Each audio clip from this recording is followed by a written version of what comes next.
studios of Penn State Public Broadcasting, tonight's program is part of WPSU's Common Ground Lobby Talk series. Here's host Patty Satalia. Welcome to tonight's Common Ground Lobby Talk, Universal Healthcare in Action, a thought experiment. I'm Patty Satalia. Widespread dissatisfaction with our current healthcare system, some would call it our current sick care system, has led many reformers to advocate universal, single-payer national health care. The idea is controversial and meets with fierce opposition. But let's imagine for a moment there are single-payer healthcare systems around the globe, but what would an American-style system look like? How would it work in our culture using our technology? What are some of the myths surrounding single-payer systems? And is healthcare a fundamental right? We'll talk about that and more, and our studio audience is invited to join the conversation. Now, let's meet our guest. David Himmelstein is an associate professor of medicine at Harvard Medical School and co-founder of Physicians for a National Health Program. Jonathan Marks is director of the Bioethics and Medical Humanities program at Penn State and acting director of the Rock Ethics Institute. And Chuck Pinocchio is executive director of Healthcare for All Pennsylvania. Thank you all so much for joining us.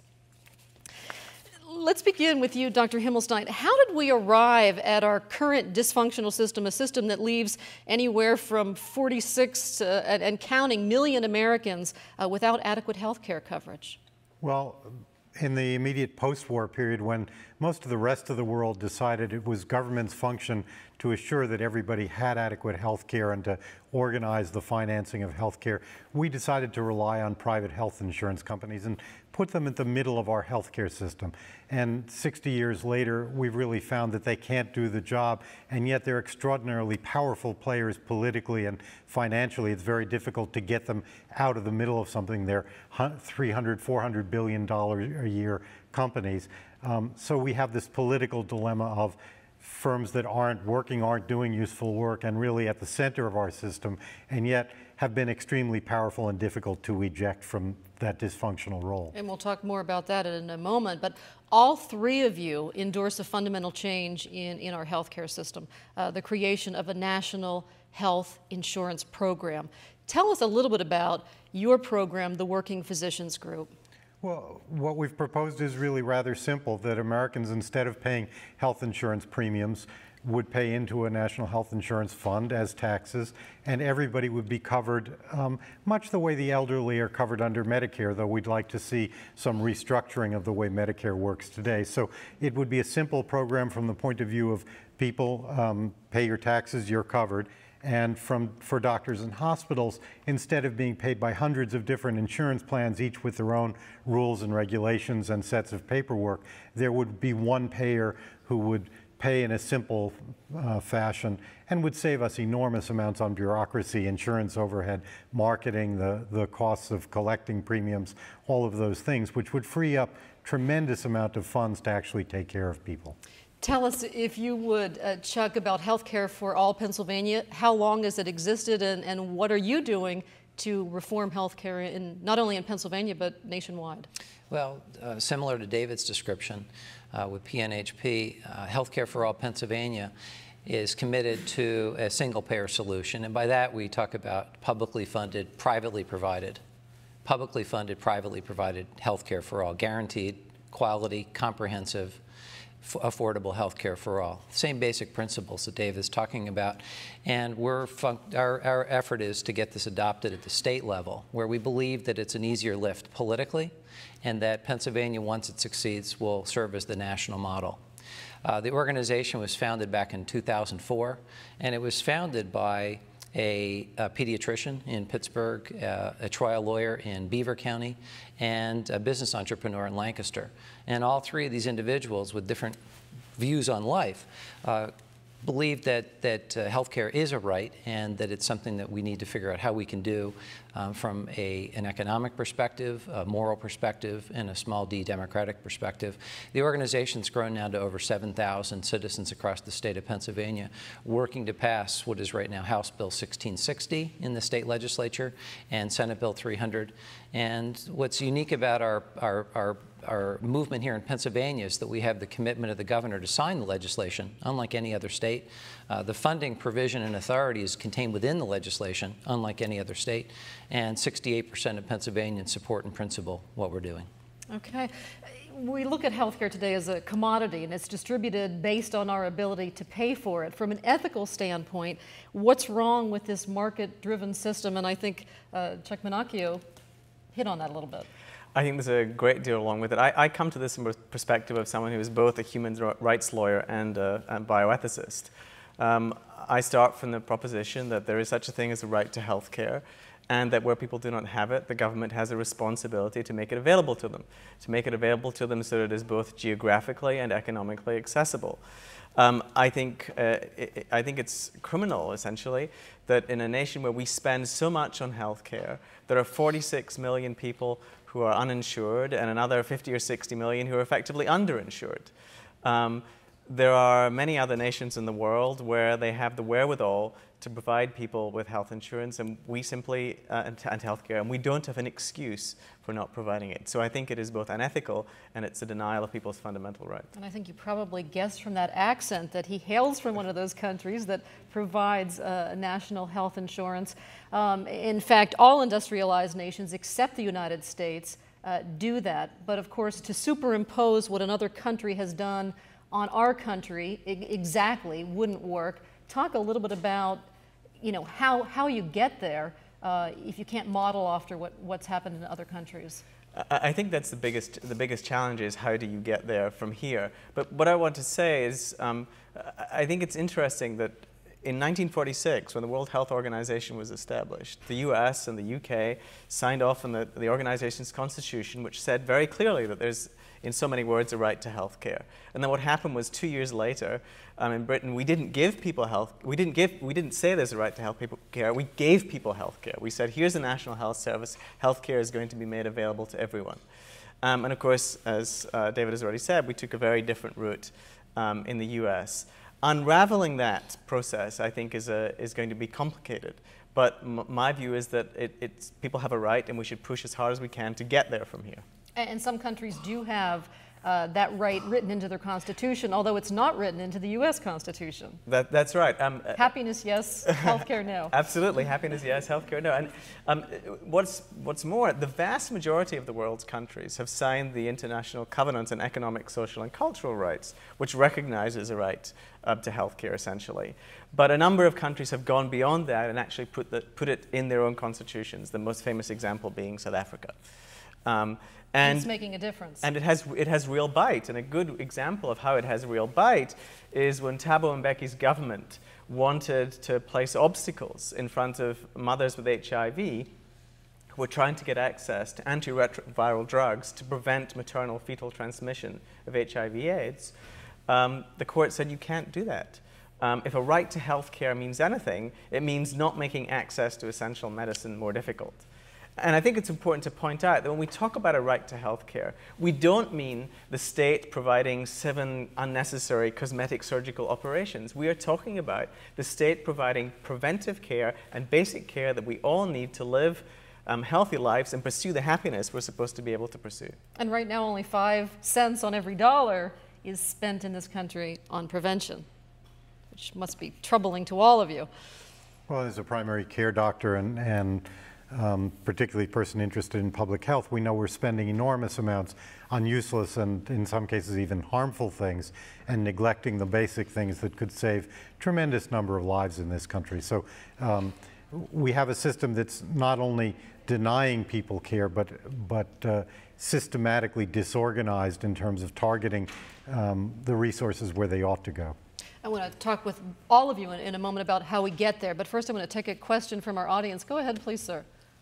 Jonathan mentioned how do we unravel the system that we have, and Chuck has mentioned a very specific legislative program for Pennsylvania. So I wanted to ask, where does the opposition to that come from? This seems to me a reasonable thing to do. It seems to me a system that would save everyone lots of money and grief. So where does the political opposition to it come from? Thank you. Dr. Himmelstein? Well, I think a couple of places, mostly the fact that there are people making enormous amounts of money out of the current system.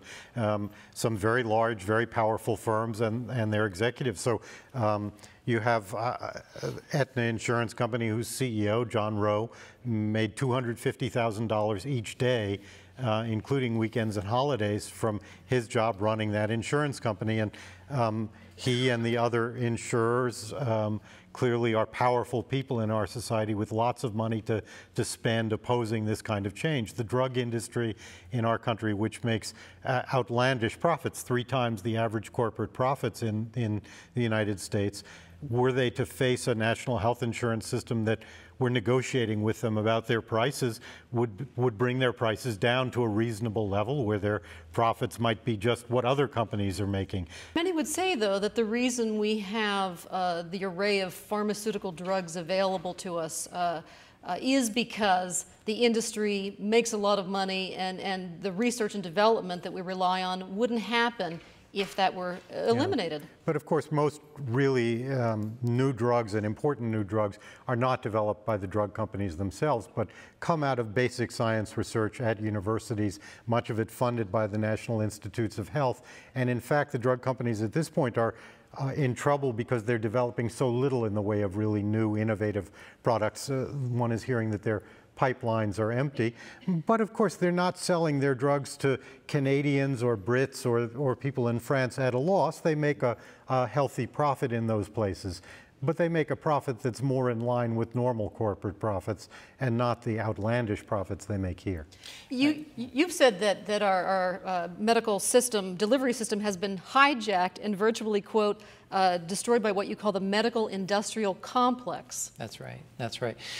This notion that harkens back to what Dwight David Eisenhower said as he was leaving the White House in 1961 is there is an absolute collusion. There's an absolute collusion among these powers, these vested interests that David was describing, and they have bought so deeply into the political process. You've got any number of industries and public service, or ostensibly public service organizations that make money off of these industries. So you even say the American Medical Association. Absolutely, absolutely. These organizations are so terribly compromised. The system is unraveling. It's currently unraveling, and my argument is that these industries are already falling on their own sword. Their sheer arrogance. They are literally dying. Politicians will not publicly defend the insurance companies any longer. Some will defend the pharmaceuticals, though, as David indicated, they're only spending 16 cents out of every dollar on R&D. We're subsidizing research and development for the world, our American consumers. We want the same bulk purchasing capacity that these other 87 nations have, so that we pay a fair market share. That's all we're talking about, is just fair cost and quality service. We have that capacity. Our economy is, what, $14 trillion? We have a $10 trillion debt, $2.2 trillion medical industrial economy, $2.2 trillion. About 42 cents of that is effectively lost. It's lost through administrative waste, fraud, abuse, the CEO salaries, the candy that's given away to doctors' offices by the pharmaceuticals, marketing costs, and so forth. We can streamline all of that out and reduce it down to a 3 to 5 cent overhead. We could actually pour back a third of every healthcare dollar that is currently being lost. That's how you create and fund a universal system. You mentioned a moment ago building on the strengths of Medicare. Many people may have read in the newspaper just the other day that Medicare is, the hospital trust fund will be insolvent by 2019. Okay. Well, one of the reasons Medicare is insolvent is because we're overpaying private HMOs that now contract with Medicare. So the General Accountability Office tells us we're spending about $8.5 billion each year to subsidize private HMOs to participate in Medicare, because that's supposed to be competitive market forces that are going to rein in healthcare costs. In fact, we're spending enormous amounts to keep the private insurance industry in business.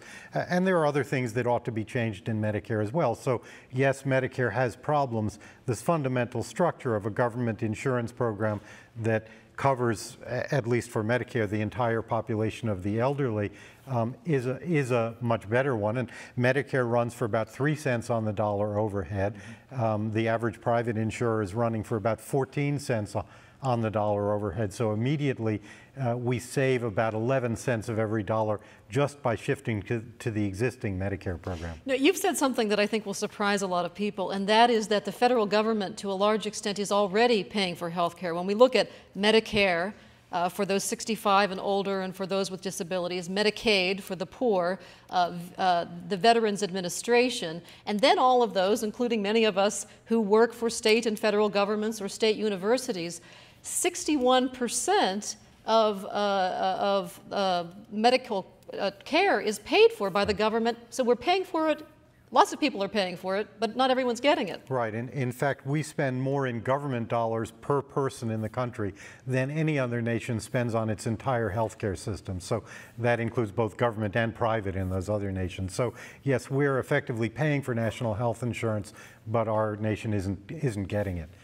Now, he mentioned HMOs a moment ago, and we talked about the fact that only 5 cents on every dollar is used in prevention. What happened to the promise of HMOs? When they first came on the scene, they were going to solve a lot of healthcare problems.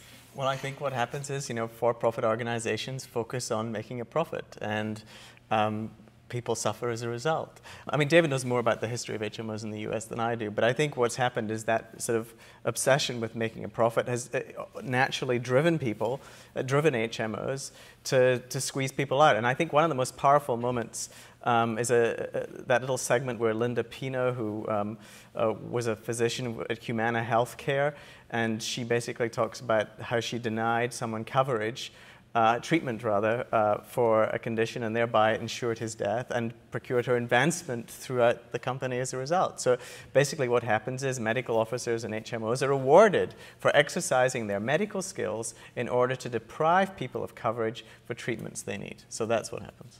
I think there are other ways in which employers actually are paying and may not be realizing it. So when they pay workers' compensation insurance, a significant chunk of that is in fact going for health care. When you pay your car insurance, a significant chunk of that is going for health care, and employers, of course, if they have vehicles, are paying for that as well. So that there are many hidden ways in which employers and individuals are in fact paying for health care now, and it's how we pay each of us about $8,000 each year, but may not feel it because we don't pay that directly.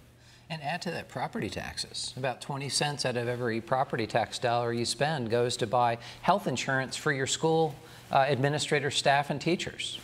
We'd recoup that. And it should be noted that employers are dropping health insurance for their workers. In 2000, 64% of Americans got their insurance that way. As recently as 2005, it had dropped to 59.5%, and my guess is that's continuing. Yeah, I think what does help is that healthcare is making our industries not as competitive, the few industries we have left, not as competitive as they have been up until now. And I think that's creating some interest from the right end of the spectrum in universal healthcare. Another point I think that always gets me about the system we have now, the crazy system we have, is that, so we're paying for the insurance company to hire people to dispute our claim, and then we're also paying for somebody in the physician's office to argue with them. So all that money, it seems to me, would be better spent providing actual care that we need. And yet we're talking about an industry that's a multi-billion-dollar industry that employs tens of thousands of people or hundreds of thousands of people. So this is not going to be an easy thing to eliminate. And clearly those are, we're not going to be able to find comparable work for Mr. Rowe at $250,000 a day, but most of those people are good people who deserve good work, and we need to find useful work for them to be doing rather than the useless tasks they are. And it's why in the federal bill that we've been working on, John Conyers of Michigan sponsors, we've suggested that there needs to be a massive job retraining and placement program for people in that industry. We've suggested about $18 billion in a transition fund. Would that make it an easier pill to swallow for those who are opposing what you're Well, what you're I after? think just humanely one needs to do it. And our bill actually does provide for that here in Pennsylvania, a 2-year transition for about 80,000 who would be displaced. But I'll tell you, a lot of those folks would welcome that change. And many of them pay for the same poor insurance coverage that we have, the very employees of the insurance companies. So I don't think it's that difficult to sell to the employees themselves. We come together on water and on the military, but you will hear a lot of conflict when you talk about the federal government paying for health insurance. You've heard it probably from people who don't understand fully what you're talking about, but you certainly hear it. Yeah, I've even heard people say, get the government's hands off my Medicare. So I think we're coming through a period where the view has been that government can do no right and the private sector can do little that's wrong. And I think we've seen some of the issues that the banks have come up against, and it's quite clear that the private sector can get into very deep trouble, and when it gets into deep trouble, it turns to the government for help. Okay, and you want to completely eliminate the for-profit aspect of healthcare, and we'll get back to that in a moment. But first, a question. Go ahead, please. Yes, please. I'd like to ask the panel if they could give a quick assessment of the current two presidential candidates' offer for the solution for the healthcare of this nation. Jonathan, can you begin? Well, I think it's very clear to me that Senator McCain's proposal would be, in a word, a nightmare, I think. He would take away the tax incentives for employers to provide health insurance, so many people would lose their employer-based health insurance. They would be forced to go out into the market and buy insurance themselves with their $5,000 tax break that McCain would give them, which is not enough, anywhere near enough, to buy a policy for a family, which will cost you somewhere in the region of $12,000 or $15,000. And what's worse, when you go out into the marketplace to buy a policy on your own, your pre-existing conditions are going to kick in. So it'll be a poor policy, and you'll be stuck with your pre-existing conditions, and that's even if you can afford it. So I don't see how McCain's proposal can in any way basically alleviate the problem that we have now. Obama's plan is a step in the right direction, in my view. It won't, I think, bring insurance to everyone, but it's certainly a move in the right direction. He's going to create a national health insurance scheme, which should provide insurance. Nobody knows to quite how many millions of those who don't have it, but it should provide them with insurance. He will also basically require all other insurance, private insurance, to satisfy the basic requirements of the National Health Insurance Plan, which means they will not be allowed to exclude for pre-existing conditions. He'll have a mandate for people to get insurance for their children. So I think we're going to see some improvements under Obama. I don't think it's going to go as far as I would like it to go, but I think as between Obama and McCain, there is no choice. Can you add to that?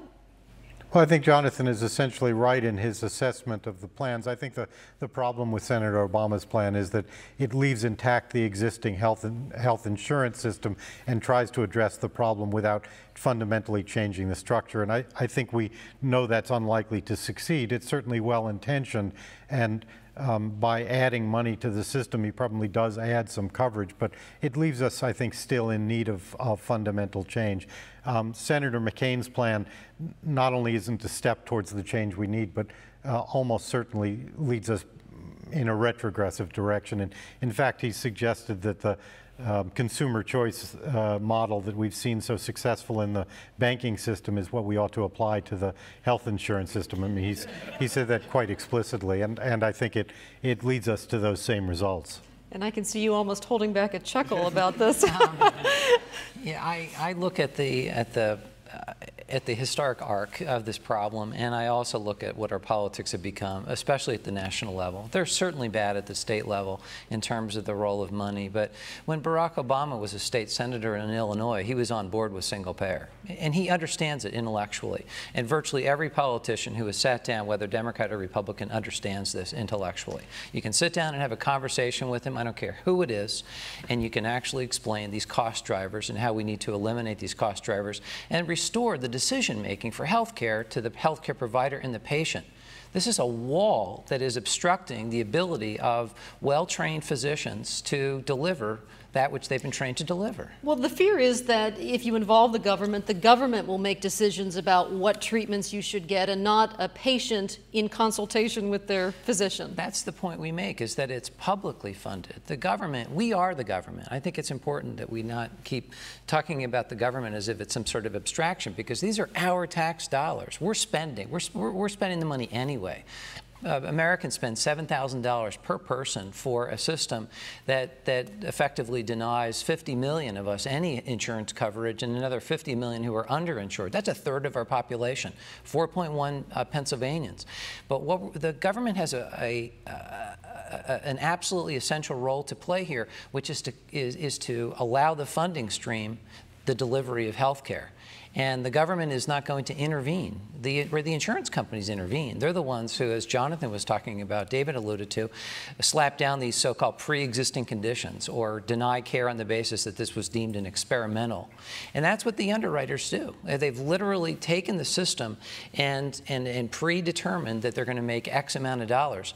And their allegiance is to their stockholders, not the premium buyers, not us, not the people who buy the insurance. I think one thing that's very striking is when I talk with colleagues from other countries, there's no doctor in any other developed nation with national health insurance who experiences the kind of day-to-day interference with the practice of medicine that has become routine for us in the U.S. There's no doctor in Britain, there's no doctor in Canada, there's no doctor in France or Sweden who the insurance company calls up their office or writes them a note and tells them what they can and cannot do with a patient. And yet there are 14,000 members of your physicians working group out of 700,000 working physicians in this country. Why aren't more physicians then on board who want to get rid of the paperwork and the administrative overhead? When you actually survey physicians about what they'd like, and this has been done now in 2 or 3 separate surveys, published in the major medical journals and surveys of random samples of all the doctors in the country, about 62% of doctors say they now favor national health insurance and single-payer national health insurance, though most of them think that their colleagues oppose it. So the image that doctors oppose it is widespread. But most doctors aren't political activists. Most aren't going to join an organization. The second largest physician organization in the country, the American College of Physicians, has now endorsed single-payer national health insurance, as have several of the other organizations within organized medicine. But the AMA clearly not, and is a hidebound old-school organization which just now finally admitted that it was wrong to exclude black physicians.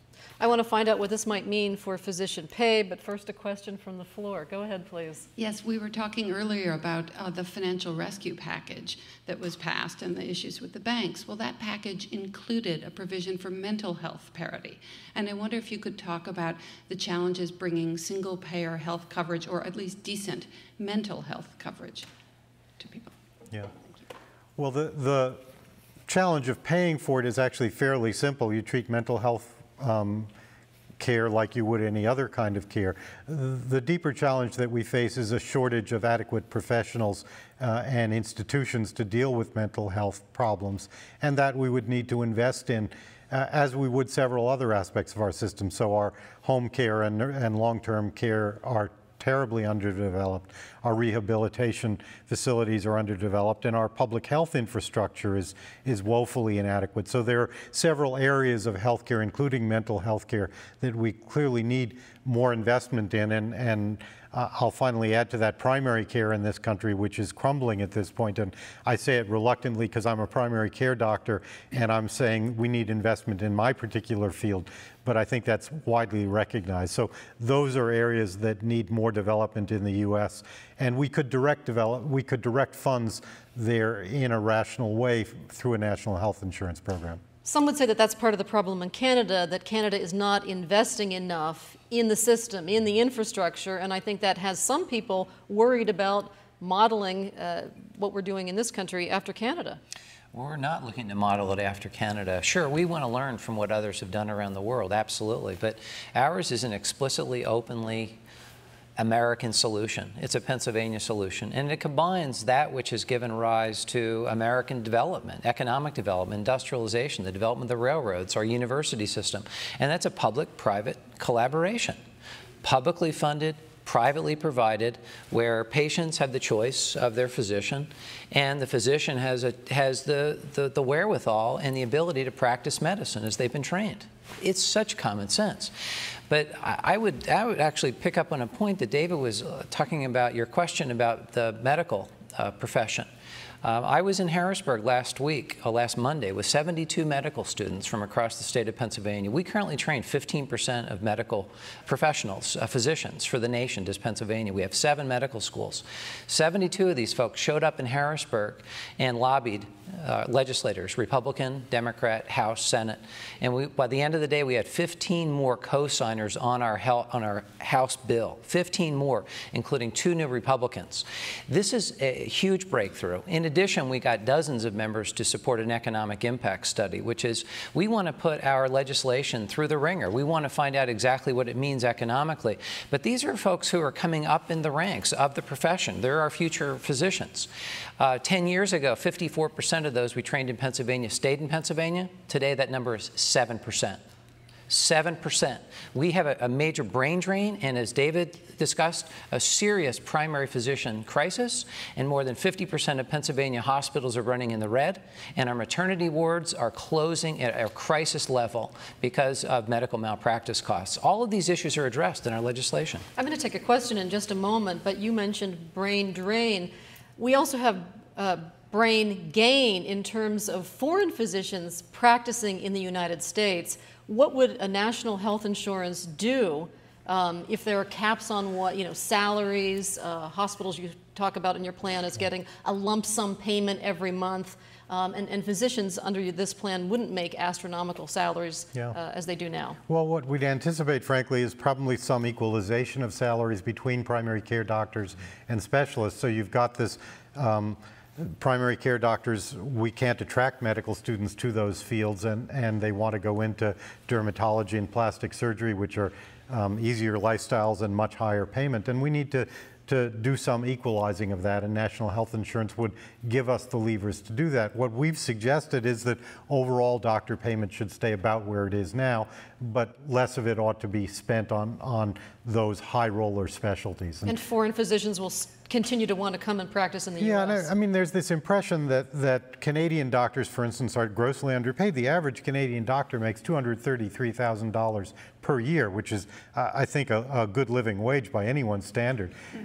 And in fact, more doctors are moving back to Canada from the U.S. today than are moving to the U.S. from Canada. So the impression that there are, 9-month waits for maternity care in Canada is one that's to a large extent ginned up by our insurance industry. Yes, there are shortages in some specialties in some regions in Canada, and to my mind, they don't spend enough, but it's a much better functioning system than ours. Can I just come back? So I think there are a number of fundamental myths about healthcare in other nations. I mean, my brother's a physician in London, and I can tell you that America is probably the last country in the world he would like to come to practice medicine. I think physicians earn very respectable livings in other systems where their salary or their fees are essentially paid by the national government. I think people mistake what national government-funded systems might mean. I've heard people say in debates, I don't want the government telling me that they've spent enough money on my health care and I can't have any more. And my reply is, that's exactly the system we have here now. Many of your policies, if you have policies, have cutouts at $1 million, and if you have major cardiac issues, it won't take you long to get to $1 million, and then your insurance company is going to say, ta-ta, you're on your own. And that's if you've managed to retain your insurance, because you've probably lost your employment already. So I think there are a whole host of myths about what it would mean to have government insurance. And I think one of the jobs that we have to do is to try and debunk those myths.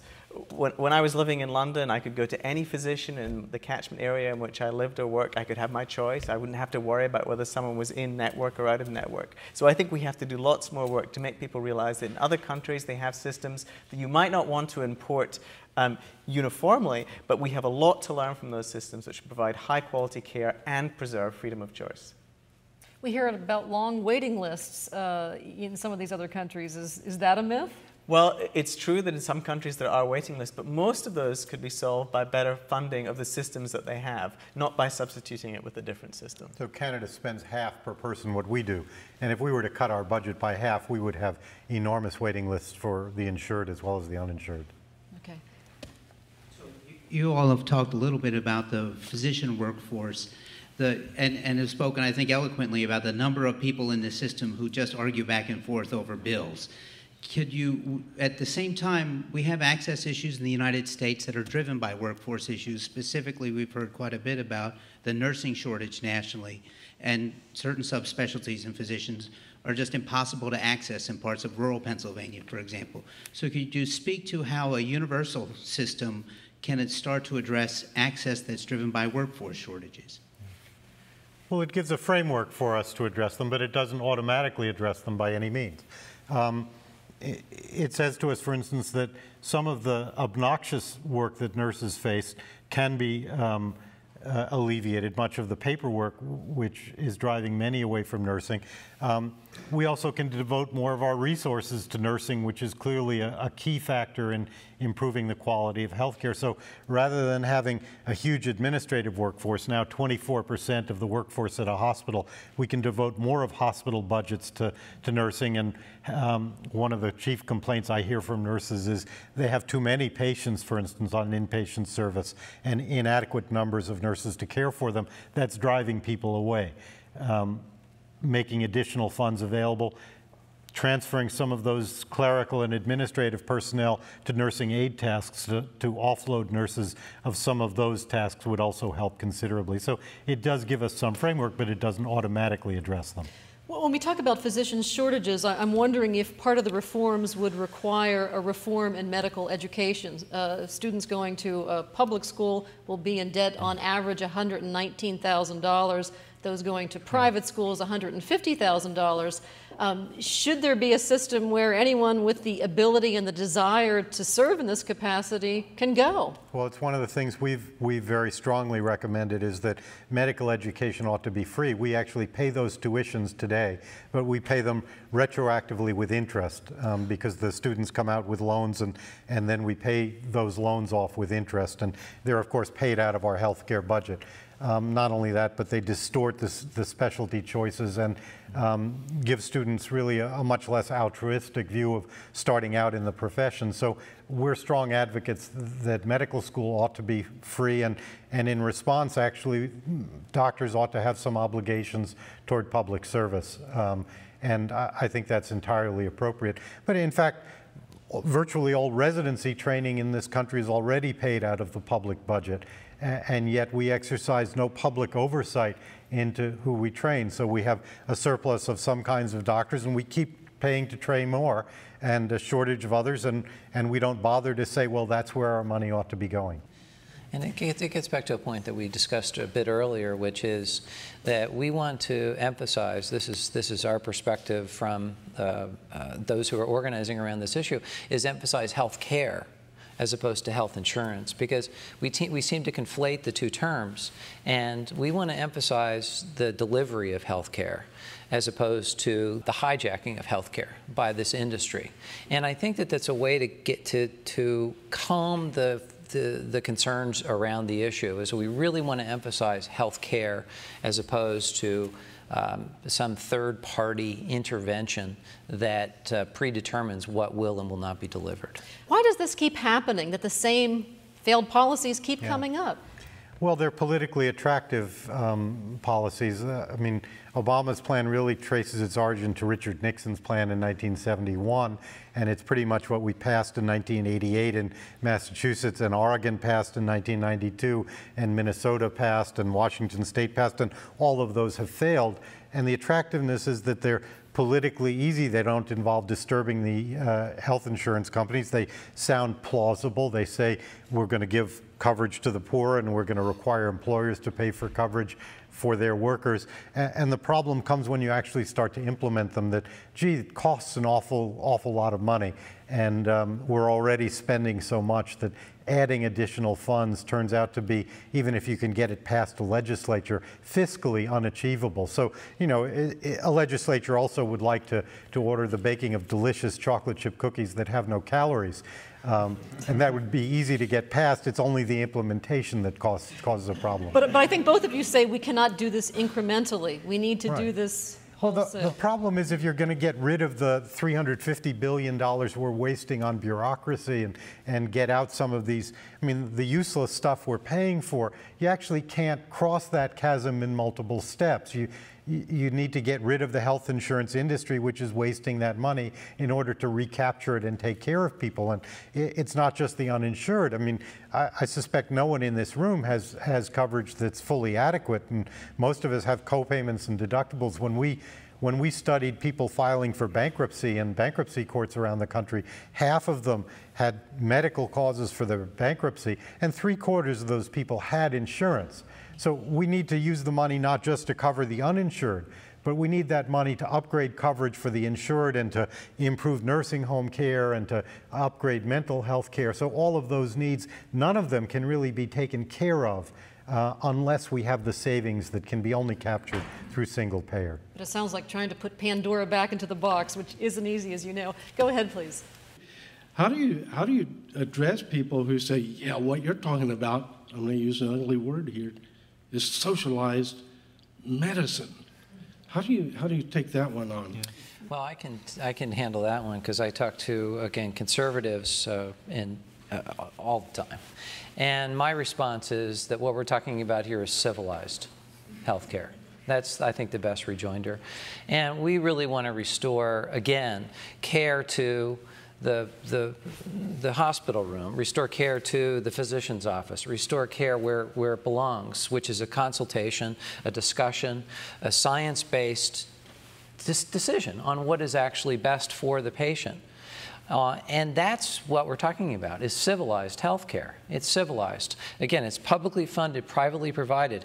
It takes an idea of the left, public funding, an idea of the right, private care, and blends them. It is a centrist, mainstream, common sense solution that will save dollars, it'll save lives, it will generate new jobs. It'll make, actually in our case, it'll make Pennsylvania Mecca for jobs growth in the medical delivery fields.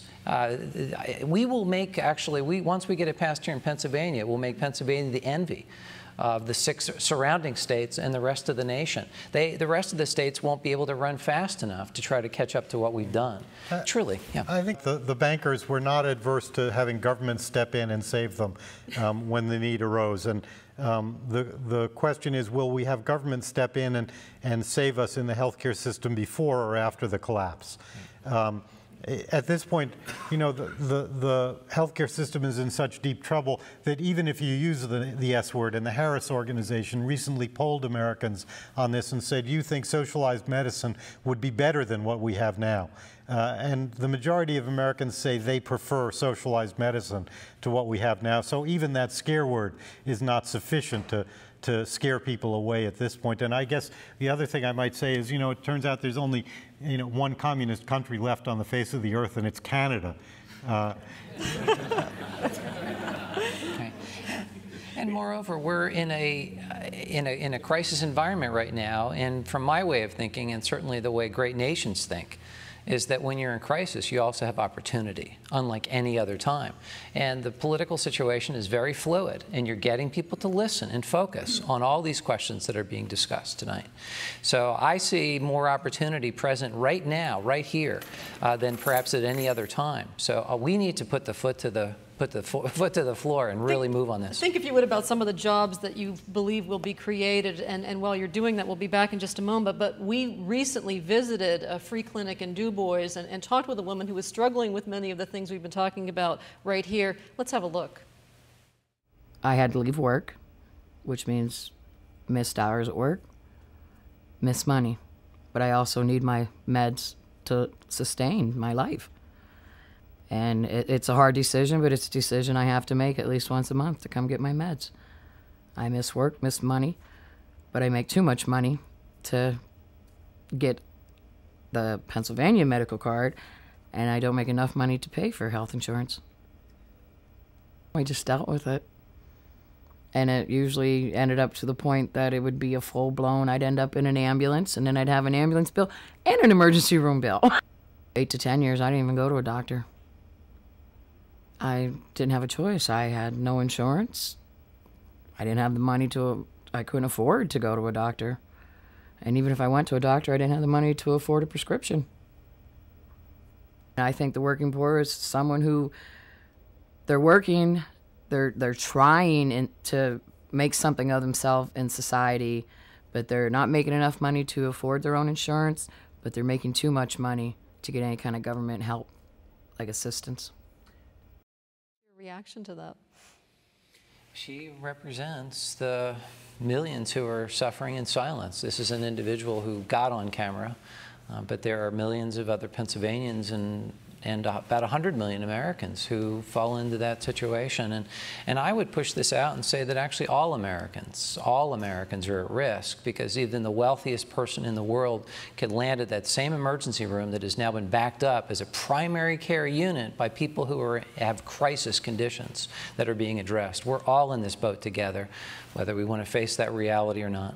In fact, you say the Institutes of Health's, the number is 18,000 people die because they don't have health insurance unnecessarily. This is a figure which is historic. I think now it's probably greater than that, and David suggests it may be twice as much as that or more. But the figure that the Institute of Medicine came out with several years ago was that 18,000 Americans died every year because they didn't have health insurance and therefore did not have access to health care. They said that 30% of people involved in car accidents, people involved in car accidents have a 37% higher mortality rate if they don't have insurance. Women with breast cancer have a 30 to 50% higher mortality rate if they don't have insurance. And I wrote an op-ed piece about this at the time, and I said, this is crazy. 18,000 people, the figure was then, that's like 6 9/11s every year. Because it's not accompanied by the collapse of buildings and loud explosions, it doesn't transform our world. And I concluded that piece by adding a note at the time, which was that we were debating Terri Schiavo then, remember, whether we should take our feeding tube out or not. And for every hour we debated about Terri Schiavo, 2 more Americans were dying for lack of health insurance. So I think the system is at crisis point, and it's been at crisis point for a very long time. And if it takes an economic crisis to make us see this crisis in real terms, then so be it. But I think we've gone way beyond the point where we should be doing something about this. And we have a question on the floor. What's your question, please? I would like you to comment on how the cost of medical equipment plays into the healthcare costs overall. The new technologies and the billions of dollars and things.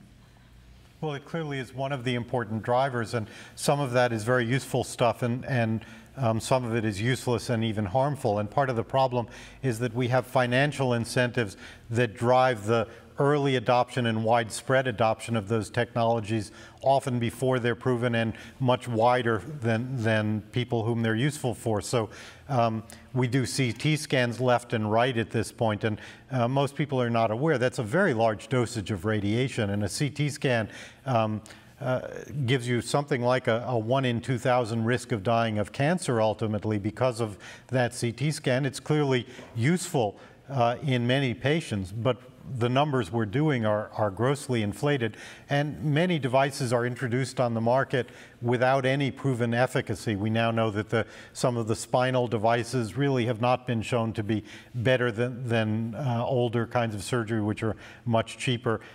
We've been using these cardiac stents probably roughly twice as often as we ought to. They do no good for something like half of the patients in whom they're implanted. So we over-medicate, over-medicalize at the same time as we deny care to many who need it. And it's what I would call rationing a surplus of care, which is a sort of oxymoronic phrase, rationing a surplus. And that's really driven by the need to make profit in our current system. Can I add to that something about pharmaceuticals? So just to revisit a point which arose earlier, according to the FDA, the vast majority of drugs to which they give a new drug approval represent no substantial improvement over existing therapies. And then what happens is the drug companies send out detailers to persuade physicians that these are the drugs they should be prescribing, and at the same time, they bombard us with direct-to-consumer advertisements for those drugs. Now, the reality is not only do those drugs in most cases not offer a substantial improvement over existing therapies, but they also expose us to greater risk because the side effect profile is rarely clear. And so we're paying lots more money to be put at greater risk, which is as much as the device is a real driver of healthcare costs. Interesting that you should say that, because between 1997 and 1999, 100 new drugs were introduced in the U.S., 43 new drugs were introduced in Canada, And many looked at that as one more reason why the U.S. system was better. Well, in reality, of course, what you're seeing is Me Too drugs. So either a drug company's patent is about to expire, so it slightly tweaks the formula to get a new patent. That was the case in a number of drugs. Or alternatively, you see some other company who's developed a statin and you say, okay, I'm going to work on a different statin. The idea being if I can develop a pill that somebody's going to take every day for the rest of their life, that's the way I make a great profit. What we don't spend money on are, for example, developing new antibiotics that could cure people and save their lives on the other side of the world, because they'd only have to take it for 5 days and they wouldn't have to pay, they wouldn't be able to pay for it. Or we have things like the drug Zetia or Vytorin, which captured a very large portion of the market for cholesterol-lowering drugs in the U.S. and was not prescribed much at all in Canada. It turns out that the studies that are now emerging suggest that it may actually be killing people. So we have the early adoption of new technologies before they're proven and oftentimes before they're shown to even be safe. Which, I think this all underscores the need to get back to quality delivery. And for those who say, well, we want a free market solution, well, the free market is you choosing your physician. That's it. And it's on the basis of quality delivery. If you're happy, you stay. If you're not happy, you move on. That's free market. The insurance industry, as I think we've been saying tonight, has superimposed itself and hijacked this healthcare delivery system. We want to get back to basics, and we want to restore rationality so that you don't have excessive defensive medicine where physicians are over-prescribing for fear that there may be a lawsuit awaiting them. These are all cost drivers that, with the restored rational system of healthcare, we can alleviate. Now, we've seen some states try to tackle this on their own. You were leading a charge in Massachusetts, Question 5, which was a ballot referendum. It looked like it was going to pass and it failed. You've been working on it in Pennsylvania. Mm-hmm. Vermont has been working on this as well. Mm-hmm. And I think a lot of people would be comfortable if they saw a Massachusetts model work and then, okay, maybe we should adopt this nationwide. Yeah. Well, that's why the insurance industry spent $6 million against us in the last 3 weeks of that campaign. We had, I guess, $27,000 or so to spend, and they beat us 52 to 48%. I think that a state program that works well would, in fact, be a beacon for the nation, and that's how Canada started to erect its program. The province of Saskatchewan passed a program led by the man who recently a poll showed is the most beloved Canadian of all time. Mm-hmm. Tommy Douglas, his grandson, is a man named Kiefer Sutherland. And the program worked so well in Saskatchewan that a conservative government in nationwide appointed a royal commission to investigate what ought to be done about health care. And the Royal Commission said we ought to adopt the Saskatchewan model nationwide. So it was a radical thing done in one corner of the country, but adopted eventually by a conservative government in Ottawa. I spent some time touring the nation this summer to get a handle on what's being done both nationally and at the state level, and have been in consistent communication now with about 14 other counterparts. There are about 15 states that are working on some variation of single-payer healthcare legislation. And to a person, they've all indicated that Pennsylvania politically has got the edge, the inside track. And it's not boasting when you're talking about actually what we're doing. And that is, we've secured the signature of the governor. He'll sign the legislation upon passage. No other state can make that claim. We've got the funding built into the legislation.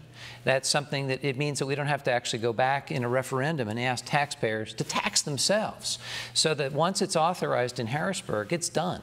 And again, the politics of Pennsylvania are uniquely pro-universal health care. As conservative as people imagine the state, the one area that is most popular is health care delivery. That is absolutely over the top, the numbers. 68% of Pennsylvanians, I think I mentioned that earlier, that's the high water mark for the nation.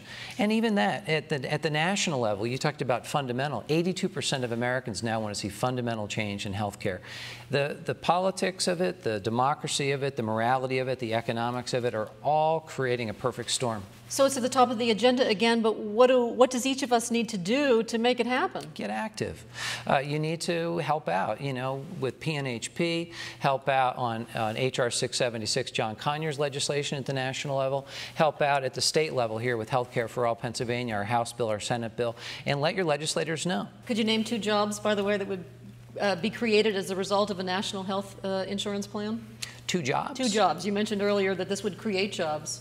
Oh, we're talking about new hospitals. We're talking about resurrecting hospitals. We're talking about restoring maternal birthing units. Southeast Pennsylvania's lost 10 of them in the last 12 years.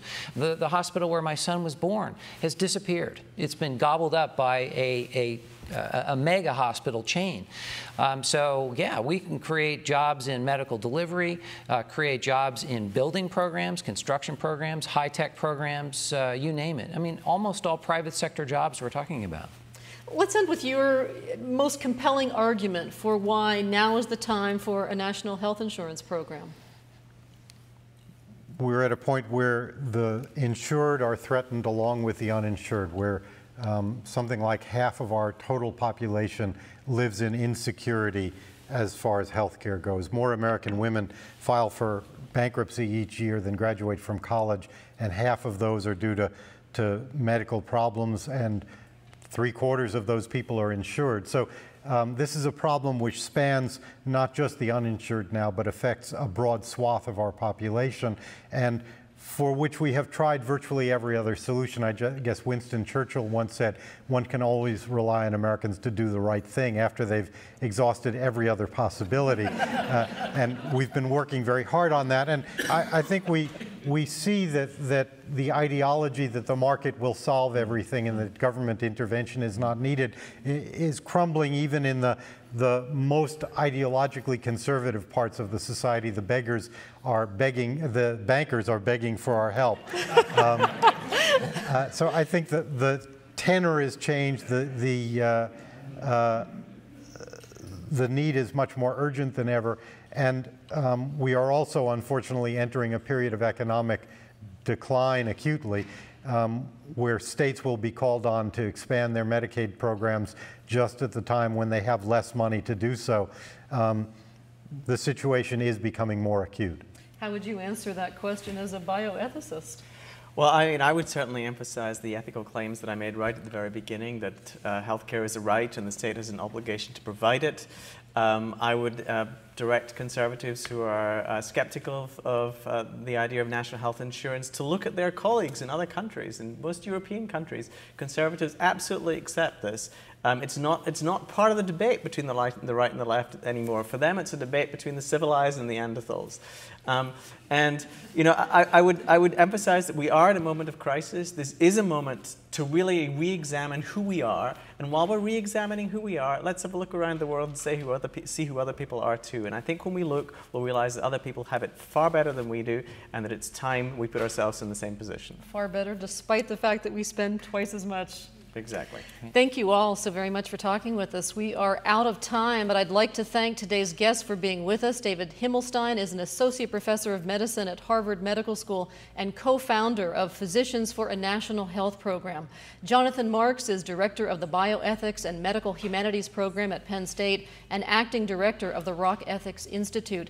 And Chuck Pinocchio is executive director of Healthcare for All Pennsylvania. And thank you for tuning in. For all of us here at Penn State Public Broadcasting, I'm Patty Satalia. Good night.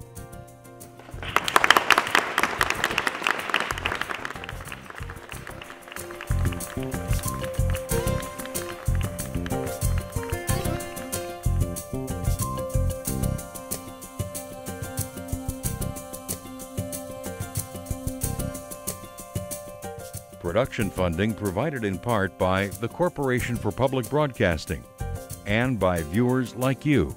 Thank you. This has been a production of WPSU.